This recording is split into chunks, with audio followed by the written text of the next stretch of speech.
Assalamualaikum warahmatullahi wabarakatuh. Perkenalkan, nama saya Yani Sulistioningse. Saya dari kelas A PJKR 2019. NPM saya 114. Di sini saya akan memenuhi tugas dari mata kuliah Desain dan Strategi Pembelajaran. Metode pembelajaran yang akan saya gunakan yaitu metode pembelajaran ceramah. Assalamualaikum warahmatullahi wabarakatuh. Selamat pagi anak-anak.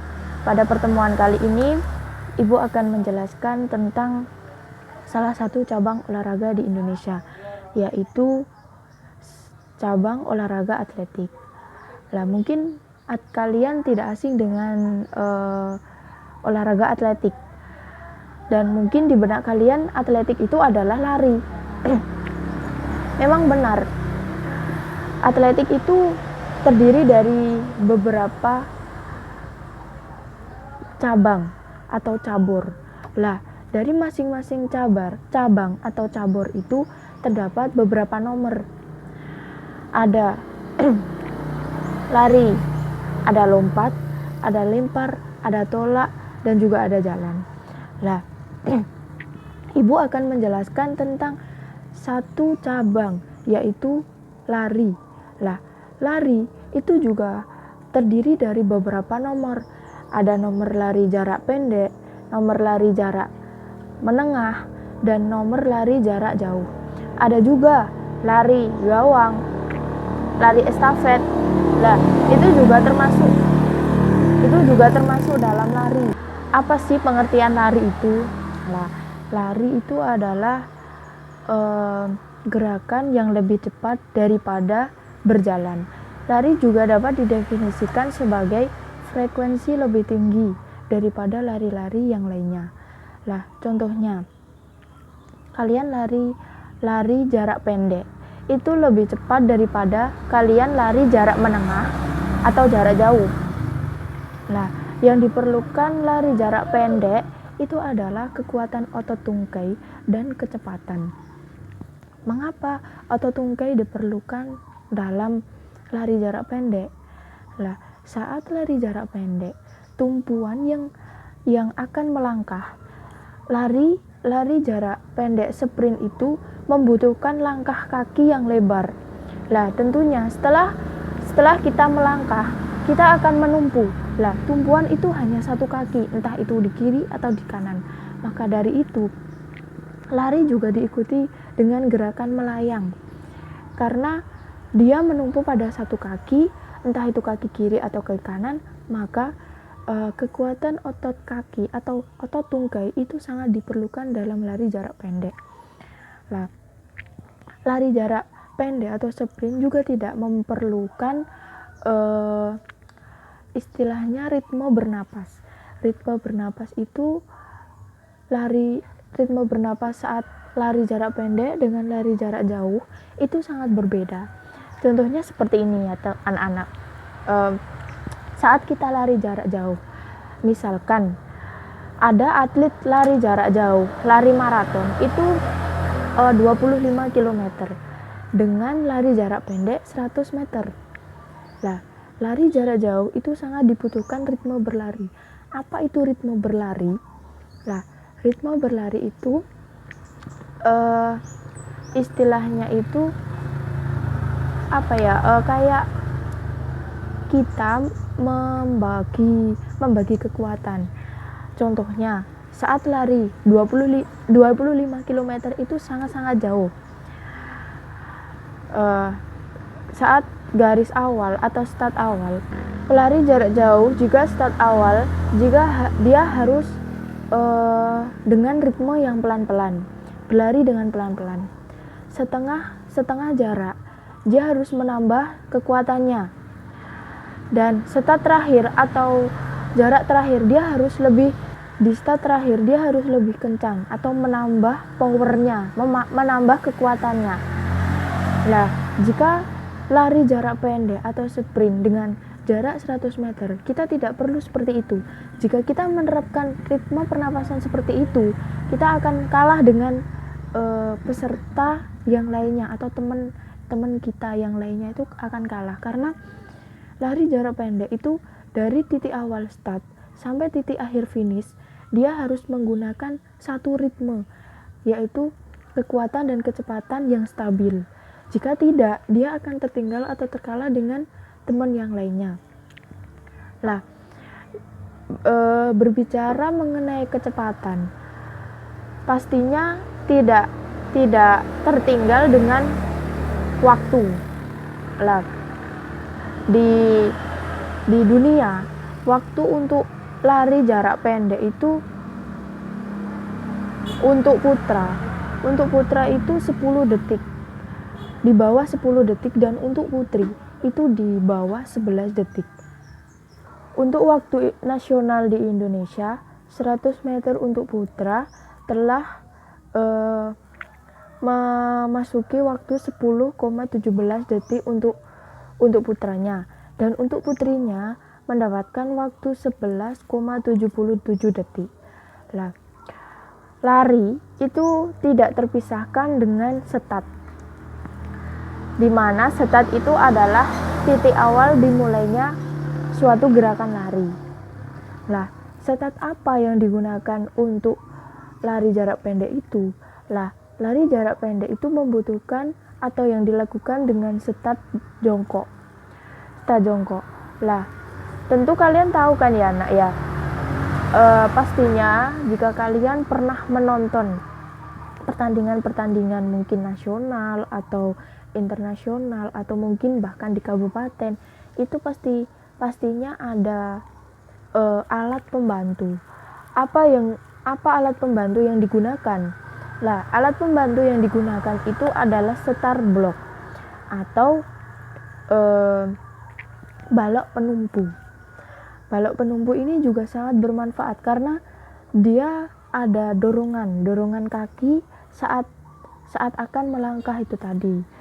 Tapi start block ini jarang digunakan untuk mungkin pembelajaran, itu sangat sulit atau sangat jarang digunakan karena memang harga start block itu juga cukup mahal.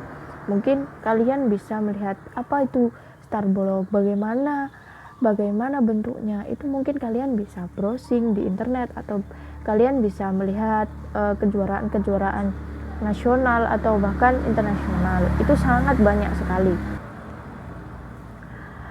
Start itu juga terdiri dari tiga cara. Ada start pendek, start menengah, dan start panjang. Ini bukan berarti kita lari jarak pendek menggunakan start pendek, kita lari jarak jauh menggunakan start panjang, kita lari jarak menengah kita menggunakan start menengah. Itu bukan seperti itu, nak. Lah, jadi itu seperti ini. Start pendek, start menengah, atau start jauh itu tergantung atletnya atau tergantung yang akan melakukannya. Dia pengennya atau nyamannya menggunakan start pendek atau start menengah atau start jauh. Jadi tergantung. Lah, tidak jauh penting dengan gerakan memasuki garis finish. Gerakan memasuki garis finish ini juga sangat penting atau sangat berpengaruh terhadap kita. Kalau memang kejuaraan itu sangat penting, karena jika kita salah melakukan gerakan memasuki finish, kita tidak, meskipun kita merasa kita nomor 1 atau memasuki garis finish pertama, kalau kita gerakannya salah, kita tidak akan terfoto oleh kamera yang ada di dekat garis finish tersebut. Gerakan memasuki garis finish itu ada 3 gerakan. Yang pertama, lari sekencang mungkin tanpa mengubah arah. Jadi kalau mau memasuki garis finish itu lari terus, tidak usah mengurangi kekuatan itu tadi.